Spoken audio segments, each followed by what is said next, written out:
Ayesha tours का special Ramzan उम्रा offer आया है, हमें जरूर विजिट करना चाहिए। Here's my passport. Thank you. I'll just update it. Great, thanks. Good afternoon. Your passports, please. Here you are. Thank you. And yours? Yes, here, all set. You can proceed.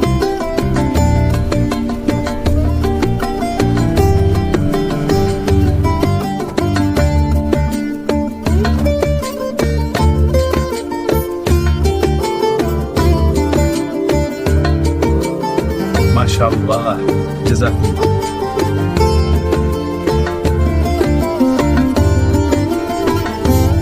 Comfort का दूसरा नाम है Ayesha tours. Ayesha tours आज ही visit करें या contact करें 9822725003 पर। हमारे पास है रिलायबल बजट फ्रेंडली हज और उम्रा पैकेजेस।